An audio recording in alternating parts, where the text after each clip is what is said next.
एक समय की बात है।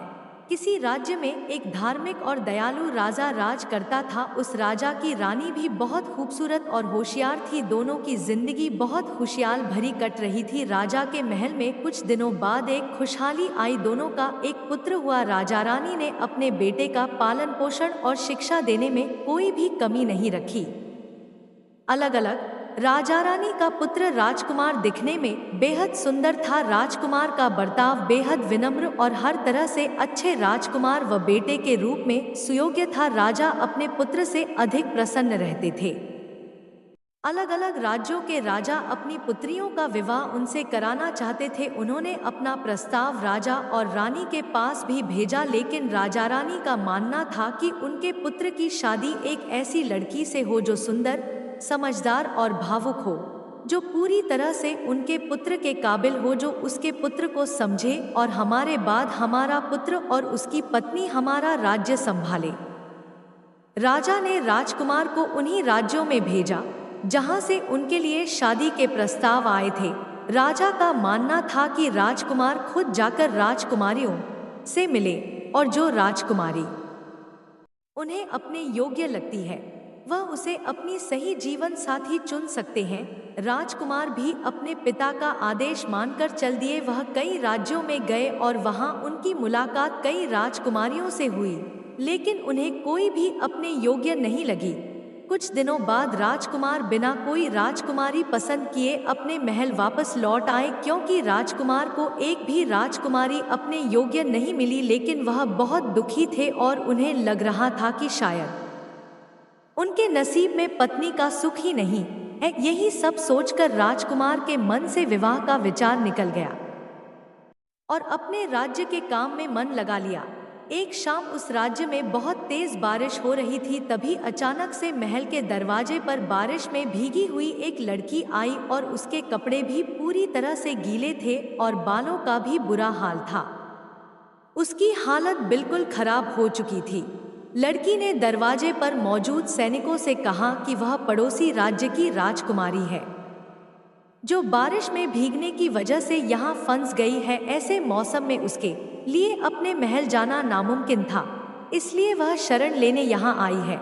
लेकिन सैनिकों को लड़की की हालत देखकर विश्वास नहीं हो रहा था कि वह सच में कोई राजकुमारी है या कोई चोरनी। सैनिकों ने राजमहल में उस लड़की को अंदर आने से मना कर दिया और दरवाजे पे रुकने के लिए कहा। सैनिकों ने ये बात जाकर राजा और रानी को बताई। रानी ने लड़की को शरण देने के लिए हाँ कर दी, लेकिन लड़की का सच जानने के लिए रानी ने इम्तिहान लेने की योजना बनाई। रानी ने लड़की के सोने के लिए एक पलंग तैयार करवाया, जिस पर 10 मुलायम गद्दे बिछाए और उन गद्दों के बीच में एक मटर का दाना डाल दिया था।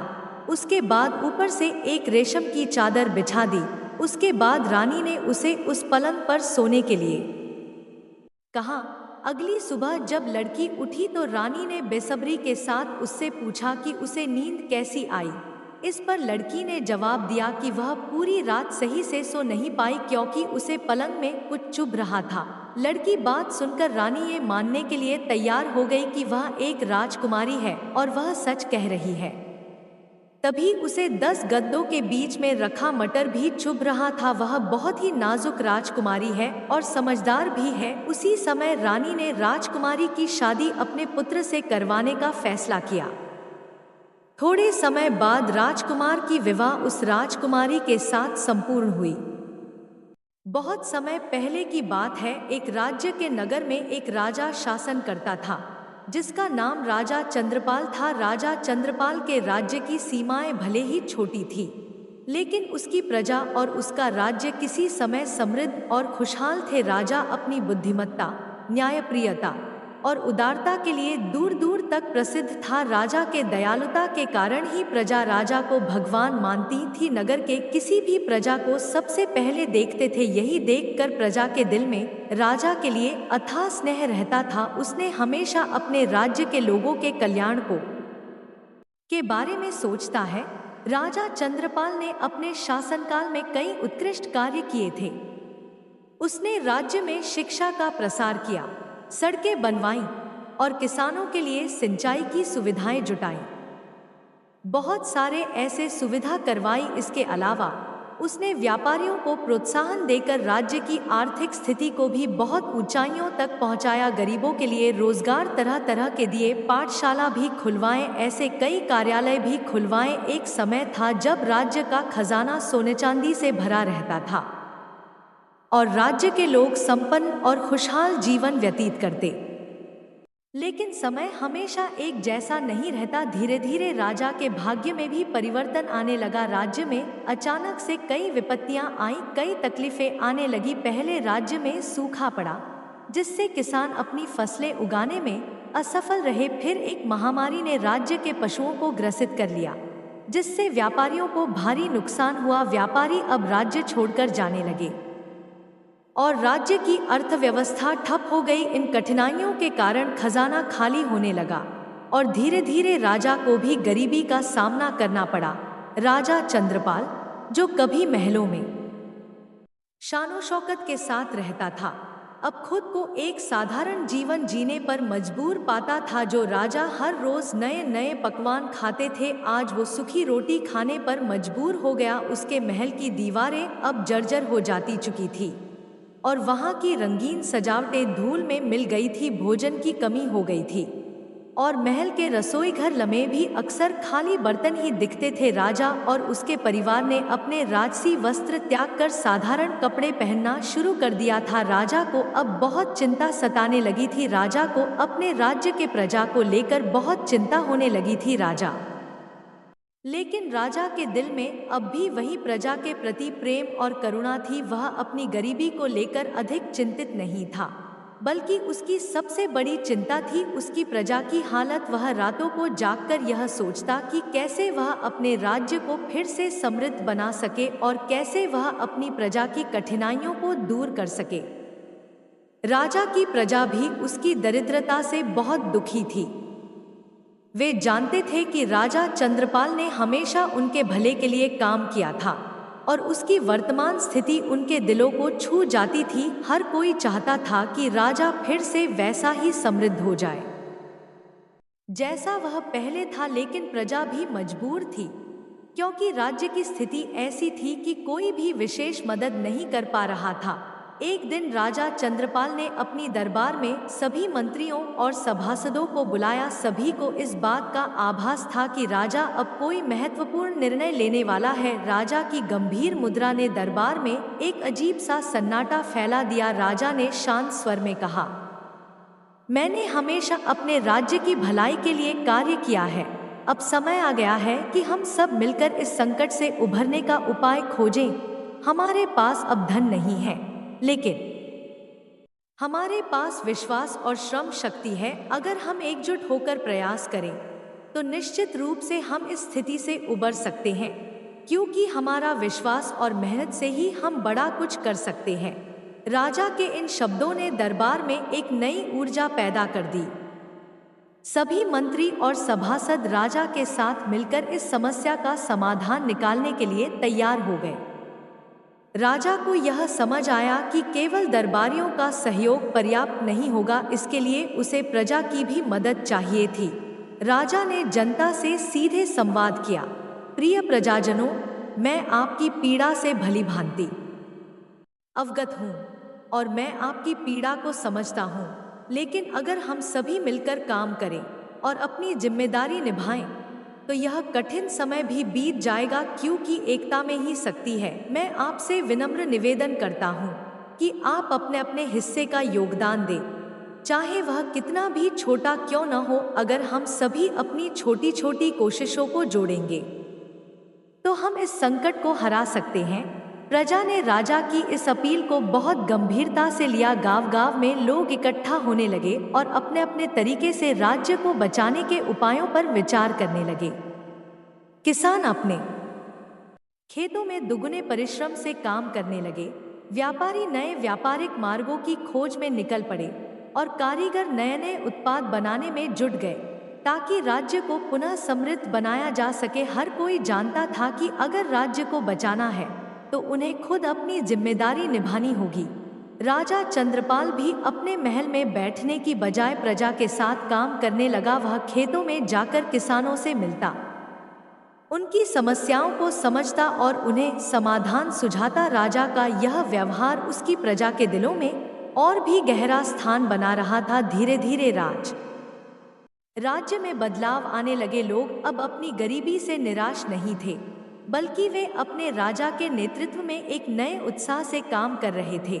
लेकिन समस्या अभी पूरी तरह हल नहीं हुई थी। राज्य के खजाने में अभी भी धन की कमी थी और कई ऐसे निर्माण कार्य थे जो बिना धन के पूरे नहीं हो सकते थे। राजा को इस बात की चिंता सता रही थी कि राज्य को पूरी तरह पुनर्जीवित करने के लिए आवश्यक धन कहां से आएगा। उसने अपने सभी मंत्रियों और सलाहकारों से इस विषय पर सलाह ली, लेकिन कोई ठोस उपाय सामने नहीं आ पाया।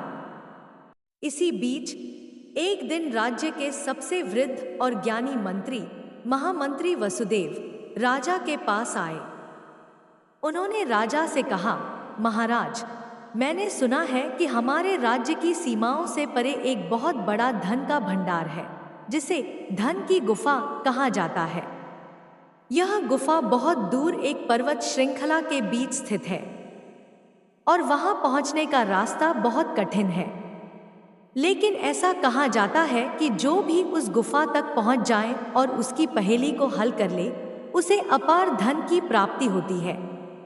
अगर आप उस गुफा तक पहुंचने में सफल हो गए तो हमारे राज्य की सारी समस्याएं हल हो सकती हैं।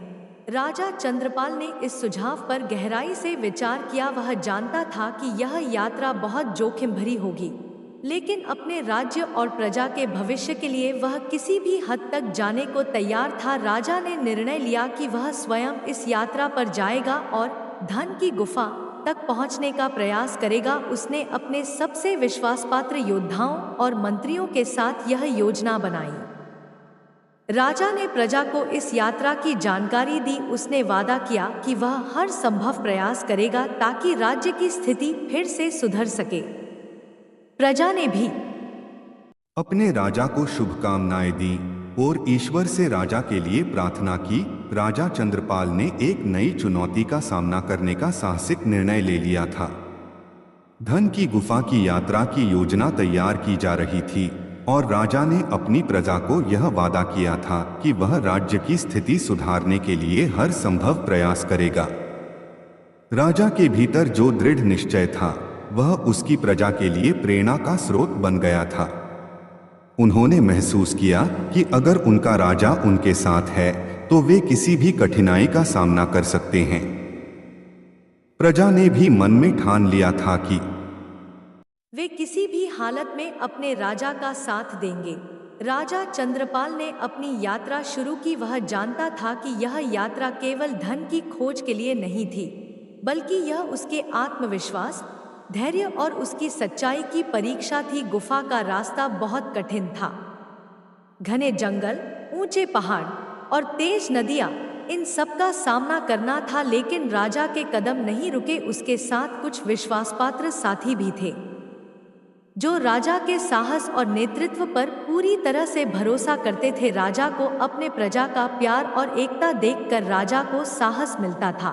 7 दिनों की कठिन घने जंगल, ऊंचे पहाड़ और तेज नदियां, इन सब का सामना करना था। लेकिन राजा के कदम नहीं रुके। उसके साथ कुछ विश्वासपात्र साथी भी थे जो राजा के साहस और नेतृत्व पर पूरी तरह से भरोसा करते थे। 7 दिनों की कठिन यात्रा के बाद राजा और उसके साथी धन की गुफा तक पहुंचे। गुफा के द्वार पर अंकित था, सच्चाई और ईमानदारी के बिना इस खजाने तक कोई नहीं पहुंच सकता। स्वार्थ और लोभ से इस द्वार के भीतर प्रवेश नहीं हो सकता। राजा चंद्रपाल ने यह शिलालेख पढ़कर मन ही मन सोचा कि उसका इरादा धन जुटाने का नहीं, बल्कि अपने राज्य और प्रजा की भलाई के लिए इस यात्रा पर आया है। उसने ईश्वर का ध्यान किया और गुफा में प्रवेश किया। गुफा के अंदर प्रवेश करते ही एक चमकदार प्रकाश ने सभी को घेर लिया। राजा और उसके साथी ने देखा कि गुफा के मध्य में एक विशाल खजाना रखा था, लेकिन उससे पहले एक वृद्ध तपस्वी वहां बैठे थे, जिनके चेहरे पर शांति और तेजस्विता थी। राजा ने उन्हें प्रणाम किया और कहा, मैं यहाँ अपने राज्य और प्रजा की भलाई के लिए आया हूँ। मुझे स्वर्ण या हीरे मोती की आवश्यकता नहीं है, लेकिन मुझे कुछ ऐसा चाहिए जो मेरे राज्य को फिर से समृद्ध बना सके। तपस्वी ने मुस्कुराते हुए कहा, राजन, धन संपत्ति की खोज में आने वाले यहाँ से कभी भी कुछ लेकर नहीं जा सके, लेकिन तुमने सही कहा। तुम्हें स्वर्ण की आवश्यकता नहीं, बल्कि तुमने अपनी प्रजा की भलाई का मार्ग चुना है। यही तुम्हारी सबसे बड़ी पूंजी है। यह खजाना तुम्हारा नहीं, तुम्हारी सेवा भावना तुम्हारा असली खजाना है। तपस्वी ने राजा से कहा, राजन, किसी राज्य की समृद्धि केवल धन से नहीं होती। समृद्धि का असली आधार परिश्रम, मेहनती स्नेह और एकजुटता है। अगर तुम अपनी प्रजा को इस दिशा में मार्गदर्शन करोगे और उन्हें सच्चाई और मेहनत के महत्व को समझाओगे, तो तुम्हारा राज्य फिर से स्वर्णिम युग की ओर बढ़ेगा। राजा ने तपस्वी के वचनों को ध्यान से सुना और उन्हें अपने हृदय में उतार लिया। उसने तय किया कि वह अपनी प्रजा को धन के पीछे भागने की बजाय परिश्रम और सच्चाई का मार्ग दिखाएगा। राजा ने कहा, मेहनत और बुद्धि से हर कोई खोया हुआ धन वापस ला सकता है। इसलिए राजा ने तपस्वी से आशीर्वाद लिया और अपने राज्य लौटने का निर्णय किया। जब वह राज्य में पहुंचा, तो उसकी प्रजा ने उसका स्वागत किया। सबकी आंखों में उम्मीद की किरण थी। राजा ने एक सभा बुलाई और सभी को अपने अनुभव बताए। राजा ने कहा, धन केवल एक साधन है, लेकिन सच्ची समृद्धि मेहनत और एकजुटता में है। अगर हमारे अंदर स्नेह और ईमानदारी है, तो हम कुछ भी हासिल कर सकते हैं। अगर हम सभी मिलकर काम करें, सच्चाई और ईमानदारी से अपनी जिम्मेदारी निभाएं, तो हम अपने राज्य को फिर से समृद्ध बना सकते हैं। हमें दूसरों की मदद करने के लिए हमेशा तैयार रहना चाहिए और अपनी ज़रूरतों के लिए भी मेहनत करनी चाहिए। अब से हम न तो भाग्य का इंतजार करेंगे और न ही किसी चमत्कार की प्रतीक्षा करेंगे। हम अपनी मेहनत से अपनी तकदीर लिखेंगे और अपने कर्म से अपनी किस्मत को बदलेंगे। राजा के प्रेरणादायक शब्दों ने प्रजा के भीतर एक नई ऊर्जा का संचार किया। लोग अब पहले से कहीं अधिक मेहनत करने लगे। किसानों ने अपनी भूमि पर नई तकनीकों का इस्तेमाल किया और अपने खेतों में अधिक मेहनत करने लगे। व्यापारी अपने काम में नए नए तरीकों को अपनाने लगे, जिससे व्यापार फिर से फलने फूलने लगा। कारीगरों ने अपने हुनर का उपयोग करके नए नए सामान बनाने शुरू किए, जो दूसरे राज्यों में भी बिकने लगे। राज्य में धीरे धीरे धन की आवक होने लगी। राजा खुद भी प्रजा के साथ मिलकर काम करता था। वह दिन में खेतों में जाकर किसानों से मिलता, उनकी कठिनाइयों को सुनता और उनका हल ढूंढता। वह कारीगरों के काम को भी बारीकी से देखता और उन्हें अपने हुनर में सुधार के सुझाव देता। राजा का यह व्यवहार उसकी प्रजा के दिल में और भी गहरा स्थान बना रहा था। हर कोई राजा की ईमानदारी और उसकी मेहनत से प्रेरित था। कुछ महीनों के भीतर ही राज्य की स्थिति में बड़ा बदलाव आ गया। राज्य फिर से समृद्ध होने लगा। व्यापारियों के कारवां फिर से राज्य की सीमाओं पर दिखने लगे। राज्य की सड़कों पर खुशहाली लौट आई और बाजारों में चहल पहल बढ़ गई। महल के खजाने में भी धीरे धीरे धन जमा होने लगा। राजा चंद्रपाल ने अपनी प्रजा के साथ मिलकर वह कर दिखाया था जो पहले असंभव लग रहा था। लेकिन राजा ने यह भी सुनिश्चित किया कि राज्य की समृद्धि केवल धन तक सीमित न रहे। उसने राज्य में शिक्षा और स्वास्थ्य सेवाओं का भी विस्तार किया। उसने अपने राज्य में ऐसे विद्यालय खोले, अस्पताल खुलवाए, वृद्धाश्रम खुलवाए, अनाथाश्रम खुलवाए, ऐसे कई शुभ सुविधा करवाए। राजा चंद्रपाल ने यह साबित कर दिया था कि कोई भी कठिनाई इतनी बड़ी नहीं होती कि उसे सच्चाई और परिश्रम से हराया न जा सके। राज्य की समृद्धि अब केवल बाहरी नहीं थी, बल्कि अंदर से भी लोग आत्मविश्वास से भरे थे। उन्होंने यह समझ लिया था कि उनकी असली शक्ति उनके भीतर है। उनकी मेहनत, ईमानदारी और एक दूसरे के प्रति प्रेम राजा चंद्रपाल ने न केवल राज्य को समृद्ध बनाया, बल्कि उसने अपने राज्य में ऐसे आदर्शों को जन्म दिया जो उसे सच्ची समृद्धि की ओर ले गए। एकता हमारे जीवन में बहुत महत्व आगे ले जाते हैं। राज्य के राजा दानवीर बहुत ही दयालु और धार्मिक और प्रजा की भलाई के लिए जीते थे, क्योंकि उनके कोई संतान नहीं थी। इसी गम में राजा और रानी दोनों परेशान रहते थे और खुद को अकेलापन महसूस करते थे। उन दोनों ने इसे भगवान की मर्जी मानकर स्वीकार भी कर लिया था और प्रजा को ही अपना परिवार मान लिया था। राज्य की जनता भी राजा के गम से दुखी थी।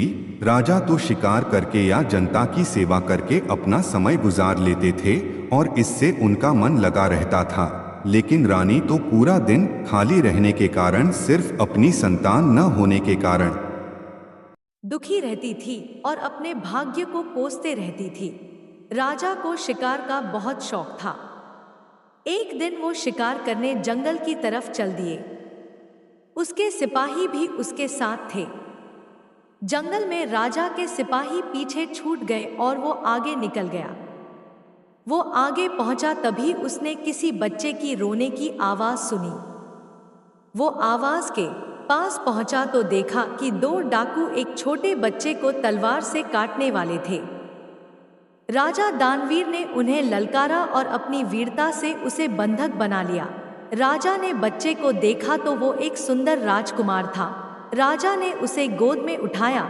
उसको लेकर वो अपने राज्य की तरफ वापस चलने लगा। अब उसके सैनिक भी उसके साथ थे। महल में पहुंचकर राजा ने राजकुमार को अपनी रानी को दिया और उन्हें सारी बात बताई।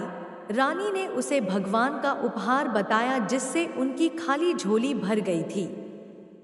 रानी ने राजकुमार का नाम ध्रुव प्रताप रखा। समय बीतता गया। राजा ने ध्रुव प्रताप को राजकुमारों की तरह रखा। उसे कभी भी ये एहसास नहीं होने दिया कि वो दूसरे का बच्चा है। समय के साथ ध्रुव शिक्षा में ही नहीं, बल्कि अस्त्र शस्त्र चलाने में भी निपुण हो गया था। अब ध्रुव जवान हो गया था और राजा दानवीर के साथ राजपाट चलाने में उनकी पूरी मदद करता था। वह भी राजा दानवीर की तरह राज्य की प्रजा की चहेता। वह प्रजा के हर दुख को अपना दुख और उनकी खुशी को अपनी खुशी समझता था। राज्य में चारों तरफ खुशहाली थी, लेकिन ये खुशहाली ज्यादा दिन नहीं चली। कुछ समय से ताजपुर राज्य में आरा डाकू का आतंक छा गया। वह डाकू बहुत चालाक था। हमेशा वह लूट और कत्ल को अंजाम देता और गायब हो जाता था। आज तक उसकी असली शक्ल किसी ने नहीं देखी थी। वो भेष बदलने में माहिर था, इसी कारण वो किस भेष में आएगा किसी को पता नहीं चलता था। राज्य की सेना और यहाँ तक कि सेनापति और राजा भी उसको पकड़ नहीं पाए। इसी फिक्र में राज दरबार में सभी बैठे थे।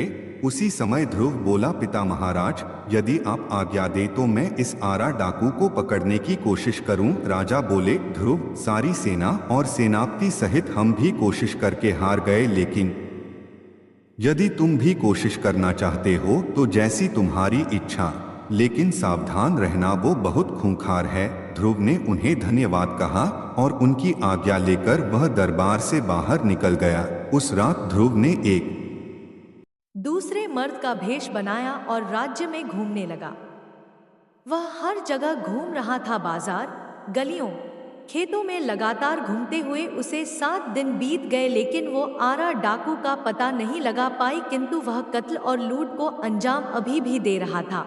ध्रुव ने आरा डाकू के बारे में और जानकारी जुटाई और उन घरों के लोगों से मिली जहां पर डाकू ने कत्ल और लूटपाट की थी। उसको आरा डाकू के बारे में पता लगा कि वह जवान लड़कियों का कत्ल नहीं करता था और जाने से पहले उस घर की लड़की का कंधा जरूर देखता था। इस जानकारी से ध्रुव को आश्चर्य हुआ, लेकिन इसी से उसे उस डाकू को पकड़ने की एक तरकीब सूझी। अगले दिन उसने राज्य में घोषणा करवाई कि राजा दानवीर के जंगल वाले पुराने महल में सब राज्य की लड़कियां इकट्ठी होकर गौरी की पूजा करेंगी, जिससे कि उन्हें मनचाहा वर मिल सके। इसमें कोई भी मर्द शामिल नहीं होगा और राजकुमार इस आयोजन का संचालन करेंगे।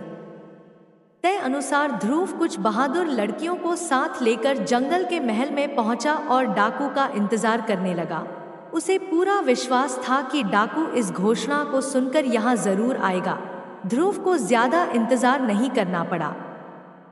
उसने देखा कि एक साया दीवार फांदकर अंदर दाखिल हो गया था। राजकुमार सतर्क था। उसने तलवार के बल पर उसे अपने काबू में कर लिया। उसे पकड़कर दरबार में पेश किया गया। अब राजकुमार ध्रुव ने आरा डाकू से लूटपाट और लड़कियों का कत्ल न करने का कारण पूछा तो उसने बताया कि वो जन्म से डाकू नहीं था। कुछ डाकू उसकी नवजात बेटे को उठाकर ले गए और उसे मार दिया और इसी गुस्से में वह डाकू बना। मेरा बेटा के बाएं कंधे पर एक गुलाब का गोदना बना हुआ था। मैं हर लड़के का कंधा इसलिए देखता था कि शायद मेरी बच्ची अभी जिंदा हो। अब चौंकने की बारी राजा दानवीर की थी। उसने पूछा, आरा डाकू, क्या तुम्हारा बेटा 18 साल पहले मारा गया था? आरा ने आश्चर्य से हाँ में जवाब दिया। राजा बोला, आरा, तुम्हारा बेटा जिंदा है और जिसने तुम्हें पकड़ा है वह राजकुमार ध्रुव तुम्हारा ही बेटा है। राजा ने उसे सारी बात बताई कि किस तरह उसने बच्चे को बचाया था। अब आरा डाकू के चेहरे पर मिश्रित भाव थे। उधर राजकुमार ध्रुव आश्चर्यचकित था कि पिता महाराज ने उसे आज तक इस बात का एहसास नहीं होने दिया था कि वो उनका बेटा नहीं है। ध्रुव भागकर राजा के गले लग गई। राजा दानवीर बोला, आरा, हम ध्रुव को तो तुम्हें देंगे नहीं और आज से तुम ये गलत काम छोड़ दो और अपने किए का पश्चाताप करो। आरा ने कहा, जब मेरा बेटा जिंदा है तो मैं ये काम छोड़ता हूँ और मैं यही सोचकर खुश हूँ कि वो अब राजकुमार है। आरा डाकू अब सन्यासी बन गया था और राजा दानवीर ने उसे अपने महल के मंदिर की देखभाल का जिम्मा दे दिया था। पूरी प्रजा और सारे दरबारियों ने ध्रुव के साहस और बुद्धि की प्रशंसा की। दोस्तों, कहानी के नीचे कमेंट जरूर करें। धन्यवाद दोस्तों। राधे राधे दोस्तों।